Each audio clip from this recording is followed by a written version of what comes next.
Mi padre olvidó colgar. Escuché cada palabra. Ella es una carga. Me quedé callada. Vendí mi casa de $980K. Transferí todo. Luego desaparecí. Regresaron de Europa sonriendo hasta que la llave no encajó. La casa estaba vacía. Solo dejé una nota dentro. Adiós. Mi nombre es Sophia Reynolds. Tengo 29 años y hasta el verano todo se desmoronó. Trabajaba como asesora financiera en un banco en Charlotte, Carolina del Norte, donde la gente confiaba en mí con planes de jubilación, decisiones hipotecarias y el tipo de decisiones monetarias que moldean toda una vida. Era buena ayudando a extraños a proteger lo que era suyo. Simplemente nunca imaginé que tendría que hacer eso con mi propia familia. La llamada duró menos de 2 minutos antes de que mi padre dijera que tenía que irse. Y si la hubiera terminado correctamente, esta historia habría resultado muy diferente. Pero no lo hizo. Todavía sostenía mi teléfono cuando escuché su voz de nuevo, más lejos esta vez, descuidada y aguda de una manera que nunca había escuchado tan claramente antes. Luego escuché la frase que lo cambió todo. Me llamó una carga, no una hija, no alguien a quien amaba, una carga. Me quedé en la cocina de la casa que mi abuela me dejó, la misma casa que había pagado para mantener, la misma casa que había abierto a mis padres porque todavía creía que el amor podía ganarse a través de la paciencia, el dinero y la lealtad. Mientras ellos estaban en Europa, gastando más libremente de lo que nunca habían hecho en sus vidas, yo estaba en casa encargándome de las facturas, el papeleo y los pequeños desórdenes que siempre parecían dejarme. Y en un momento descuidado, descubrí que las sonrisas, la culpa, la obligación familiar, todo había sido parte de algo mucho más feo. No grité. No devolví la llamada. No les advertí. Me quedé muy callada. Y para cuando regresaron de Europa sonriendo y arrastrando sus maletas a la puerta principal, la llave ya no encajaba. La casa estaba vacía. Y todo lo que dejé atrás fue una nota. Antes de decirles exactamente lo que escucharon cuando se dieron cuenta de que me había ido, díganme desde dónde están mirando ahora mismo y qué hora es donde están. Porque realmente quiero ver hasta dónde llega esta historia esta noche. Después de escuchar a mi padre decir esa palabra, no colgué de inmediato. Ojalá pudiera decirles que terminé la llamada con dignidad, pero no lo hice. Me quedé allí en la cocina de mi abuela con una mano aferrada al mostrador tan fuerte que me dolían los dedos, escuchando a mis padres hablar como si no fuera su hija en absoluto, como si fuera una inversión que no había dado frutos lo suficientemente rápido. Mi madre se rió primero. Fue suave, casi aburrida. Y luego mi padre dijo que la casa debería haber sido para ellos en primer lugar porque se suponía que los padres venían antes que los hijos. Dijo que me habían dado todo, lo que habría sido divertido si no hubiera sido tan cruel. Porque la verdad era que había trabajado desde los 16 años, ganado becas, construido mi propia carrera y pagado cada factura relacionada con esa casa después de la muerte de mi abuela. Hablaron de mí como la gente habla de un punto débil en un contrato. Mi madre dijo que todavía quería su aprobación, lo que significaba que sería fácil presionarme cuando regresaran. Mi padre dijo que ya había tomado decisiones basándose en que esa casa se convertiría en suya eventualmente. Luego dijo algo que hizo que la habitación se enfriara a mi alrededor. Dijo que había contraído deudas temprano porque una vez que agregara sus nombres a la propiedad, estarían seguros por el resto de sus vidas. Lo dijo con total confianza, como si no fuera una fantasía, como si mi futuro ya les hubiera sido reasignado. Fue entonces cuando entendí que no se trataba solo de un derecho. Esto era un plan. Esto había sido un plan durante mucho tiempo. Terminé la llamada, reproduje cada segundo en mi cabeza y luego me senté en completo silencio. Miré alrededor de la cocina y de repente vi cosas que había ignorado durante 2 años. Las impresiones enmarcadas de mi madre habían reemplazado las obras de arte que amaba. La silla de cuero de mi padre se había convertido de alguna manera en el centro de la sala de estar. Sus hábitos, sus voces, sus opiniones me habían empujado a los márgenes de mi propio hogar tan gradualmente que apenas lo noté hasta ese momento. Cuando mi abuela Rose me dejó esa casa en Charlotte, me la dejó porque sabía lo que significaría para mí tener una cosa en la vida que nadie podría quitarme. Todavía recuerdo la forma en que su abogado leyó el testamento y cómo mis padres sonrieron demasiado rápido, actuando de apoyo antes de que la decepción llegara a sus ojos. En aquel entonces, dijeron todas las cosas correctas. Dijeron que me lo merecía. Dijeron que la abuela sabía que yo me encargaría de ello. Luego, unos meses después, dijeron que tenía sentido que se mudaran temporalmente para ahorrar dinero y estar juntos como familia. Temporal se volvió permanente sin que nunca se discutiera honestamente. Pagué los impuestos, el seguro, el mantenimiento y la mayor parte de la compra. Ofrecieron opiniones en lugar de ayuda. Lo llamaron familia. Yo lo llamé amor porque quería creer que eso era lo que era. Ahora finalmente lo sabía mejor. Esa noche, no lloré como pensé que lo haría. Sentí dolor, sí, pero debajo del dolor había algo más frío y más constante. Era claridad. Abrí mi computadora portátil en la isla de la cocina y comencé a hacer una lista. Legal, financiera, personal, plan de salida. Si mi padre pensaba que mi silencio me hacía débil, estaba a punto de aprender cómo sonaba el silencio cuando dejaba de pedir permiso. La primera persona a la que llamé a la mañana siguiente fue una abogada llamada Andrea Cole, una abogada de bienes y propiedades con la que mi banco había trabajado antes. No le conté la versión dramática. Le di hechos porque los hechos se sostienen mejor que el dolor. La casa estaba solo a mi nombre. La escritura estaba limpia. El testamento de mi abuela era explícito. Mis padres habían vivido allí con mi permiso, no pagaban alquiler y no tenían ningún interés de propiedad. Andrea me dijo exactamente lo que necesitaba escuchar. Legalmente, la casa era mía para vender. No tenían derecho a impedírmelo y no tenían derecho a exigir las ganancias de la venta. Me aconsejó que documentara todo y manejara sus pertenencias con cuidado. Pero el resultado final nunca cambió. Era mi propiedad. Escuchar eso de alguien sin interés emocional en mi vida hizo algo importante para mí. Cortó la culpa. Después de eso, contacté a Ethan Brooks, un agente de bienes raíces en quien confiaba porque se especializaba en ventas privadas para clientes que necesitaban discreción. Le dije que quería que la casa se vendiera rápido, en silencio y limpiamente. Sin cartel de venta, sin puertas abiertas, sin chismorreo. Me advirtió que podría necesitar vender por un poco menos del precio máximo del mercado si quería velocidad, pero Charlotte seguía siendo atractiva y la casa era hermosa. Las últimas estimaciones la situaban alrededor de $980.000, quizás un poco más para el comprador adecuado. Le dije que la velocidad importaba más que el ego. Empezó a llamar a compradores precalificados ese mismo día.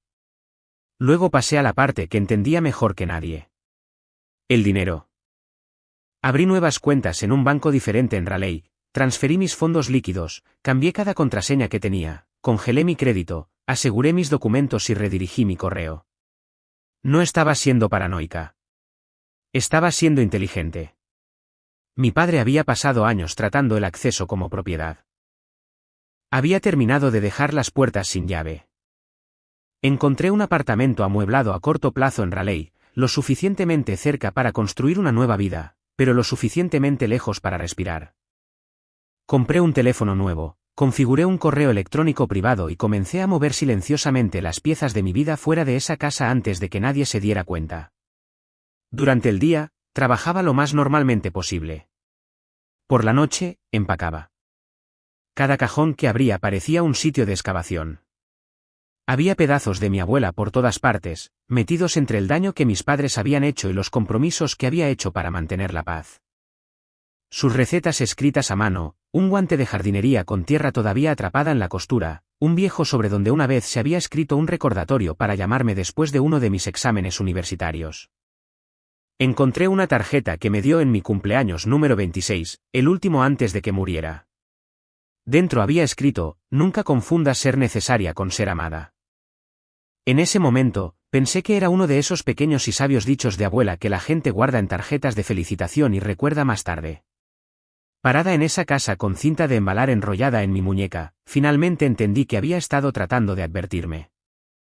Ethan llamó 5 días después y dijo que tenía un interés serio de una pareja joven que se mudaba de Atlanta y de una médica que se mudaba con su familia de Nashville.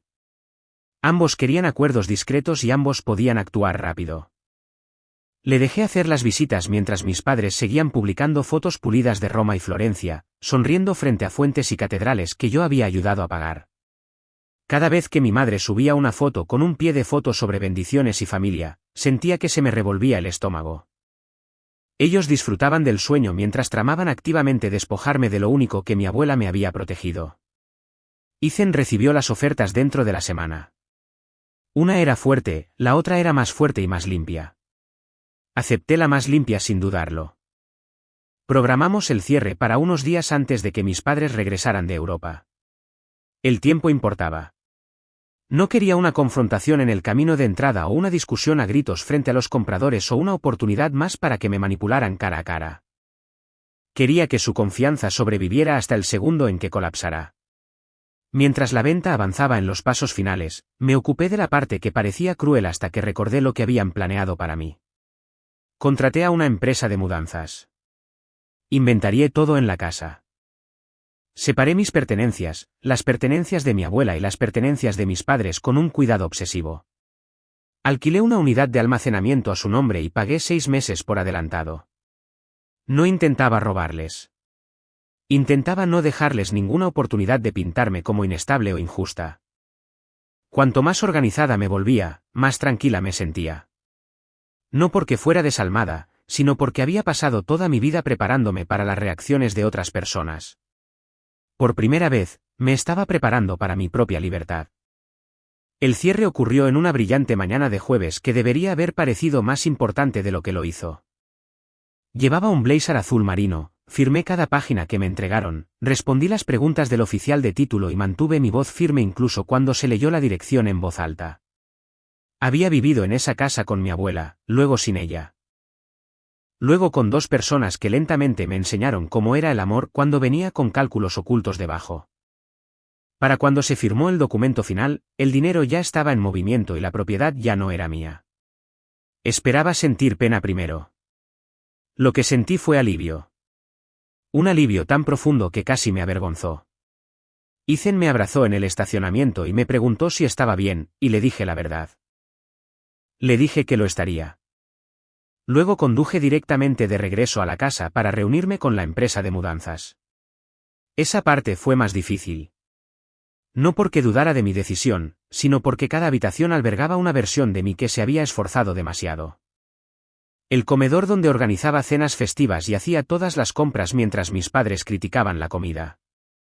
El vestíbulo principal donde mi madre una vez le dijo a una vecina que estaba muy orgullosa de la casa familiar sin reconocer nunca que era mía. El dormitorio de arriba donde me había quedado despierta más noches de las que podía contar, preguntándome por qué ser una buena hija nunca parecía ser suficiente. Supervisé a los que se mudaban durante horas. Mis muebles, ropa, archivos de trabajo, recuerdos personales y todo lo de mi abuela que me había sido legado específicamente fue a un camión con destino a Raleigh. La ropa, documentos, cajas de fotos y muebles de dormitorio de mis padres fueron al otro camión con destino al almacén. No dejé nada dañado ni nada atrás por accidente. Incluso hice que los que se mudaban etiquetaran claramente los contenedores para que mis padres no tuvieran excusa para alegar confusión más tarde. Una vez que ambos camiones partieron, la casa se volvió extrañamente silenciosa, como si contuviera la respiración conmigo. Caminé de habitación en habitación una última vez. El lugar parecía más grande, vacío, más limpio también. En la cocina, me quedé de pie en la isla donde había escuchado por primera vez a mi padre llamarme una carga. Y me permití sentir todo lo que había apartado mientras planeaba. Sentí la humillación. Sentí la ira. Sentí el dolor de darme cuenta de que algunas personas solo aman lo que pueden controlar. Luego respiré hondo, metí la mano en mi bolso y saqué la nota que había escrito la noche anterior. Había pasado por varias versiones. Ninguna me pareció correcta hasta que dejé de intentar sonar inteligente. Al final, escribí 2 palabras en tinta negra lisa. Adiós. La coloqué en el centro del mostrador de la cocina donde nadie podía pasarla por alto. Cerré la puerta principal con llave, dejé las llaves por la ranura del correo y me subí a mi coche. Mientras me alejaba de la acera, miré la casa por el espejo retrovisor exactamente una vez. Mi abuela me había dado más que una propiedad. Me había dado la oportunidad de elegirme a mí misma cuando llegara el momento. No lo entendí completamente hasta que giré hacia la autopista y seguí conduciendo hacia Raleigh sin intención de regresar. La primera noche en mi apartamento temporal se sintió surrealista. Era pequeño, tranquilo y completamente desconocido, pero cada centímetro de él pertenecía a la paz. Nadie comentó lo que pedí para cenar. Nadie hizo preguntas invasivas sobre mis ahorros. Nadie me recordó cuánto se había sacrificado supuestamente por mí. Puse mi maleta en la esquina, me senté en el borde de la cama y esperé a que me invadiera la culpa. No lo hizo. Lo que vino en su lugar fue agotamiento, del tipo que solo aparece después de que el modo de supervivencia finalmente afloja su agarre. Dormí más tiempo esa noche que en meses. Durante los 2 días siguientes, ignoré cada impulso de verificar los horarios de llegada de los vuelos y de rastrear exactamente cuándo aterrizarían mis padres. Sabía que cuando llegara el momento, lo escucharía. Las personas como mis padres no absorben las consecuencias en silencio. Y, como era de esperar, el domingo por la tarde, mi viejo teléfono se encendió con la primera llamada perdida de mi padre, luego otra, luego mi madre, luego ambos de nuevo. Me quedé mirando la pantalla y me los imaginé en el camino de entrada con sus maletas caras y sus expresiones de asombro, todavía esperando que el mundo se doblara a su alrededor. No contesté. 1 hora más tarde, comenzaron los mensajes de voz. Al principio, mi padre sonaba irritado, como si pensara que estaba siendo dramática, luego enfadado, luego genuinamente asustado. Mi madre pasó de fingir preocupación a acusarme de crueldad en menos de 10 minutos. Al anochecer, tenía 17 llamadas perdidas, 9 mensajes de voz y más mensajes de texto de los que me molesté en abrir. Solo escuché un mensaje completo. Era mi padre gritando que no tenía derecho a hacerles esto. Esa frase casi me hizo reír. Sin derecho, como si no acabara de pasar semanas asumiendo el derecho a mi casa, mi dinero y mi futuro. Puse el teléfono boca abajo sobre la mesa y me hice un té. Por primera vez en mi vida, su caos estaba sucediendo en un lugar donde no tenía que estar dentro de él. A la mañana siguiente, los mensajes se volvieron más feos. Mi padre exigió mi dirección. Mi madre dijo que estaban humillados y varados y que las hijas decentes no abandonaban a la familia. Luego vinieron las amenazas. Abogados, policía, tribunales, vergüenza pública. Cada mensaje demostraba lo mismo. Todavía creían que el miedo me volvería a poner en fila. No respondí a ninguno de ellos. Alrededor de las 10 de la mañana, mi gerente de sucursal llamó y preguntó con voz cautelosa si había algo que ella necesitaba saber. Mis padres se habían presentado en el banco exigiendo verme. Mi padre afirmó que yo había vendido ilegalmente la casa familiar y le había robado su jubilación. Había levantado la voz en el vestíbulo. Mi madre había llorado lo suficientemente fuerte como para que los clientes se quedaran mirando. Seguridad los desalojó antes de que las cosas empeoraran. Me disculpé con mi gerente por la interrupción, luego le dije con calma que la casa había sido mía. La venta era legal y tenía documentación si el banco alguna vez la necesitaba. Ella me dijo que me tomara el tiempo que necesitara y que no me preocupara por mi trabajo. Después de que terminó la llamada, me quedé quieta por un minuto y dejé que eso se asimilara.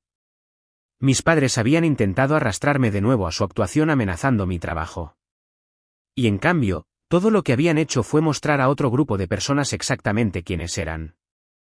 Al tercer día, los parientes comenzaron a comunicarse. Algunos estaban genuinamente preocupados. Otros buscaban chismorreo.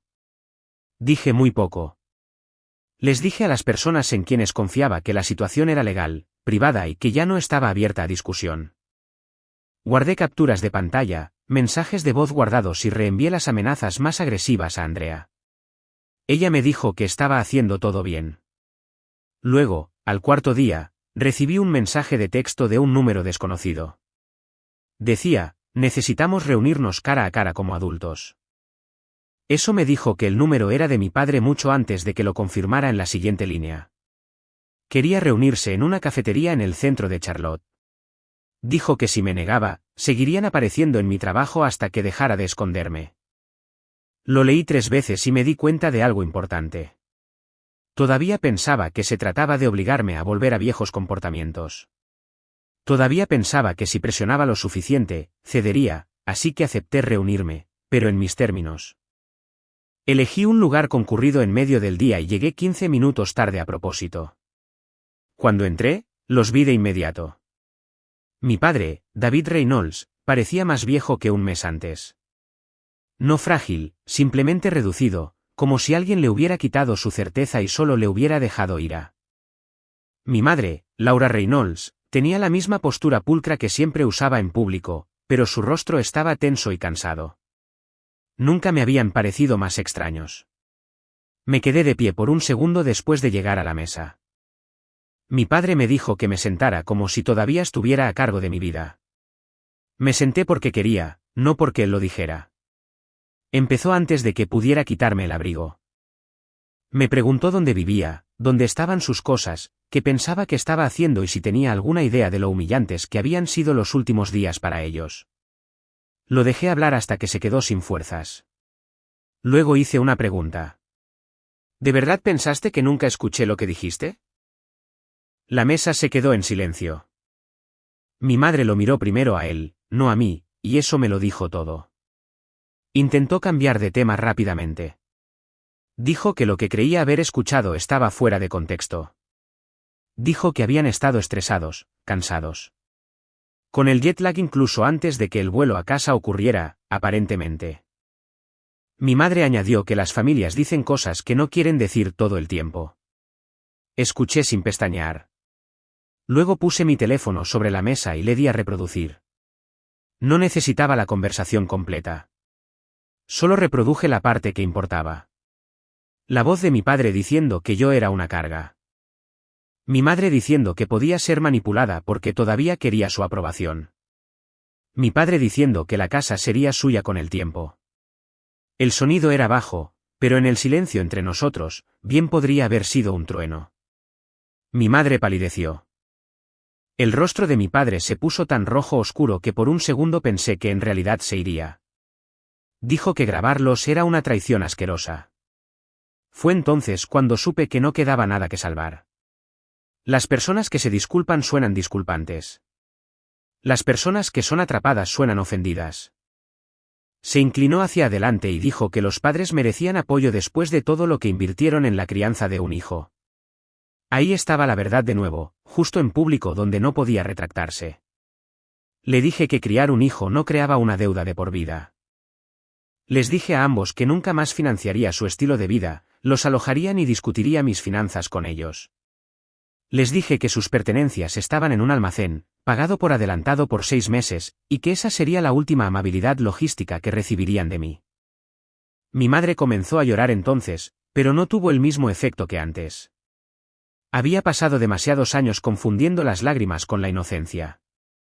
Mi padre dijo que no tenían un lugar adecuado a donde ir porque había hecho planes basados en la expectativa de que la casa eventualmente sería suya. Lo dijo como si eso ayudara a su caso.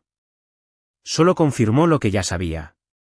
Había apostado con un futuro que nunca fue suyo. Me levanté para irme y fue entonces cuando la máscara se cayó por completo. Me llamó egoísta, fría, ingrata. Y finalmente, con una amargura tan descarada que casi me sorprendió. Dijo que yo había arruinado su vida. Lo miré y le dije, no, tú construiste una vida alrededor de algo que nunca te perteneció. Luego me fui. Pensé que esa reunión sería el final. Me equivoqué. Las consecuencias rara vez llegan todas a la vez. Vienen en olas. Y para mi padre, cada una golpeó más fuerte que la anterior. Andrea envió una advertencia formal después de que dejó 2 mensajes de voz más amenazando con impugnar la venta. No lo detuvo de intentarlo, pero sí le impidió fingir que tenía algún fundamento legal. 2 abogados lo rechazaron una vez que vieron el historial de la escritura y el testamento. La casa había sido mía. La venta era válida. Las ganancias eran mías. Fin de la historia. Pero mientras la fantasía legal colapsaba, su realidad financiera comenzó a hacerse realidad. Mi padre no solo había soñado en voz alta en Europa. En realidad, había actuado sobre esos sueños. Supe a través de uno de mis primos que había pedido préstamos contra todo lo que podía alcanzar en los meses previos al viaje. Tomó un préstamo personal. Gastó de más. Incluso refinanció su coche porque creía que estaba a solo unos meses de controlar una propiedad de casi $1 millón. Había gastado como un hombre esperando un pago. Cuando el pago desapareció, la deuda se quedó. Mi madre lo culpó primero en privado, luego más abiertamente. La versión que escuché de los parientes era que ella no se había dado cuenta de cuánto había pedido prestado, aunque sospecho que ella sabía lo suficiente. De cualquier manera, su matrimonio pasó rápidamente de un engreído trabajo en equipo a un resentimiento mutuo. Y luego vino la caída pública. Resultó que mi padre no solo había causado una escena en mi banco. Una semana después de la reunión en la cafetería, se presentó en el almacén, furioso por el hecho de que la unidad era más pequeña de lo que pensaba y le gritó al gerente frente a varias personas. Una de ellas lo reconoció del concesionario local donde todavía trabajaba a tiempo parcial. Otra resultó ser la tía de una mujer de su oficina de ventas. Las comunidades pequeñas tienen una forma de conectar los puntos más rápido de lo que nadie espera. Las historias se difunden, no siempre con precisión, pero en este caso, la precisión no era el problema. Su comportamiento sí lo era. Para cuando regresó al trabajo, la gente ya sabía lo suficiente como para susurrar. Un mes después, también perdió ese trabajo. Oficialmente, se enmarcó como una decisión de personal y preocupaciones de profesionalismo. Extraoficialmente, todos entendieron que un vendedor mayor que tenía repetidos colapsos públicos relacionados con su hija, dinero y una casa que nunca fue suya no era exactamente la imagen que querían en el piso. Perder el trabajo fue brutal, pero perder la imagen que tenía de sí mismo fue peor. Mi padre podía tolerar el estrés si todavía se sentía superior. Lo que no podía tolerar era ser expuesto como débil, imprudente y dependiente de la misma hija a la que había llamado una carga. Una vez que el cheque de pago se detuvo, el coche se volvió imposible de justificar. Lo vendió. Luego se mudaron del hotel de estadía prolongada temporal que habían estado usando desde que regresaron de Europa a un apartamento estrecho en las afueras de la ciudad, el tipo de lugar del que solía hacer bromas. Mi madre, que una vez había flotado por las casas de otras personas haciendo comentarios sobre la decoración y los estándares, ahora tenía vecinos que peleaban lo suficientemente fuerte como para que todos los oyeran. Sé esto porque una de las mujeres de la antigua iglesia de mi abuela, una mujer con la que no había hablado en más de un año, me llamó un domingo y dijo con obvia satisfacción que mis padres habían sido vistos cargando muebles de descuento por una escalera estrecha. No pedí detalles. No los necesitaba. El castigo de mi padre no fue solo perder la casa que pensó que podía tomar. Fue verse obligado a vivir dentro de la verdad de quién era sin una historia mejor detrás de la cual esconderse. Me había llamado débil porque todavía quería aprobación. Pero al final, no fui yo quien construyó todo un futuro a base de manipulación y dinero prestado. No fui yo quien rogó a la realidad que se doblegara después de que se negara. La parte más extraña fue la poca victoria que sentí una vez que todo se desarrolló. Hubo satisfacción, sí, especialmente los días en que llegaba un nuevo mensaje de voz acusándome de crueldad, como si la acusación misma no fuera prueba de que todavía no entendía nada. Pero el sentimiento más grande fue la distancia emocional. Cada vez que él se enfurecía, cada vez que mi madre intentaba un enfoque más suave y preguntaba si esto realmente tenía que llegar tan lejos, escuchaba lo mismo debajo de ello. Todavía creían que mi trabajo era hacerles la vida más fácil. Nunca respondí. El silencio había logrado más en un mes de lo que años de explicaciones jamás habían logrado. Volqué mi energía en mi trabajo en Raleigh, en la terapia, en la reconstrucción de rutinas que solo me pertenecían a mí. Compré comestibles sin culpa. Dormí toda la noche. Aprendí lo que se sentía al tomar decisiones que no comenzaban con el miedo a la reacción de otra persona. Alrededor del Día de Acción de Gracias, mi madre envió un mensaje que casi me llega. No porque fuera sincero, sino porque estaba bien escrito.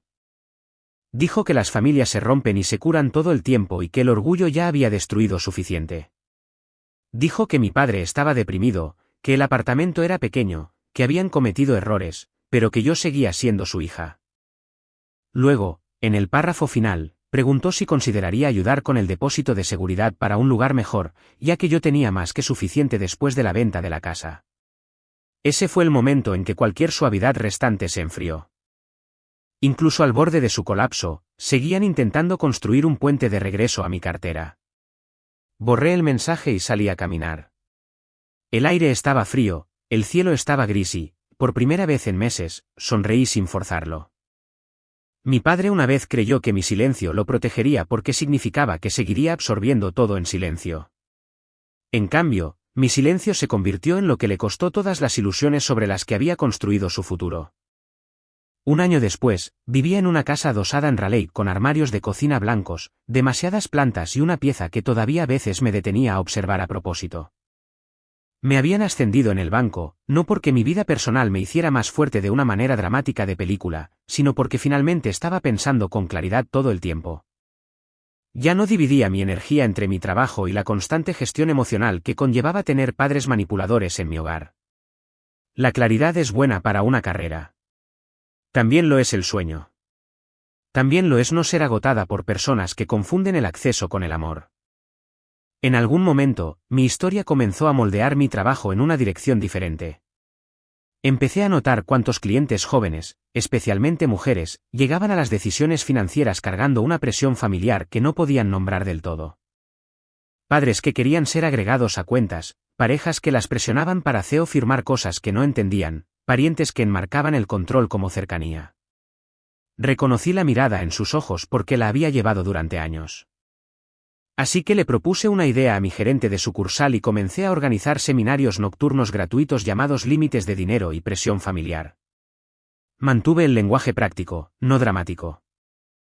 Hablamos sobre derechos de propiedad, deudas, fondos de emergencia, firma, seguridad digital y la diferencia entre ayudar a alguien una vez y convertirse en su plan a largo plazo. Pero la lección más profunda debajo de todo era más simple. El amor que depende del acceso a tu dinero, tu hogar o tu miedo no es un amor saludable. Una noche de jueves, después de un seminario, una joven se quedó atrás mientras todos los demás se iban. Probablemente tenía 23 o 24 años, y estaba parada cerca de la mesa de refrescos, torciendo la manga de su suéter hasta que le pregunté si estaba bien. Comenzó a llorar casi de inmediato. No en voz alta, solo el tipo de llanto que ocurre cuando alguien ha estado guardando una verdad durante demasiado tiempo. Me dijo que sus padres querían que pidiera un préstamo a su nombre para salvar su negocio y la habían estado llamando egoísta por dudar. Dijo que los amaba y no sabía cómo decir que no sin sentirse como una mala hija. Escuché y luego le dije algo que desearía que alguien me hubiera dicho años antes. Protegerte a ti misma no te hace cruel. Los límites no son un castigo. Son información. Le enseñan a la gente dónde terminas tú y dónde tiene que detenerse su derecho. Ella me abrazó antes de irse. Y después de que la puerta se cerró detrás de ella, me quedé allí un minuto pensando en mi abuela, en cómo había visto el patrón antes que yo, en cómo una casa, una frase escuchada en una llamada telefónica y una decisión de dejar de explicar habían cambiado la dirección de mi vida entera. No odio a mis padres. Eso sorprende a la gente cuando lo digo, pero es verdad. El odio mantiene a una persona atada a lo que le hizo daño. Lo que siento ahora es aceptación. David Reynolds es el tipo de hombre que confunde el control con el respeto. Laura Reynolds es el tipo de mujer que llama a la manipulación pacificación si mantiene la imagen familiar intacta. Son quienes son. Mi trabajo no es arreglarlos. Mi trabajo es asegurarme de que sus ideas rotas no me moldeen más. Esa, más que nada, es la lección que llevo ahora. A veces, la parte más educativa del dolor es lo que te enseña a nombrar. Abuso financiero, amor condicional, chantaje emocional. Una vez que puedes nombrar un patrón, puedes dejar de vivir ciegamente dentro de él. Y a veces, el conocimiento más valioso que puedes transmitir a otra persona es que la familia nunca debe exigirte que renuncies a tu dignidad para pertenecer. Solía pensar que ser una buena hija significaba soportar más, dar más, perdonar más rápido y permanecer en silencio sin importar lo que me costara. Ahora, creo que ser un adulto sano significa decirte la verdad a ti mismo primero, incluso cuando arruina la versión que otra persona tiene de ti. Si hay algo bueno que salió de lo que pasó, es esto. Ya no confundo la culpa con la responsabilidad. Ya no confundo la presión con el amor. Y ya no creo que salvarte a ti mismo sea algo para lo que necesites permiso. Mi padre se equivocó en una cosa ese día por teléfono. Nunca fui la carga. Yo era quien cargaba a todos los demás. El día que finalmente solté ese peso fue el día en que comenzó mi vida real.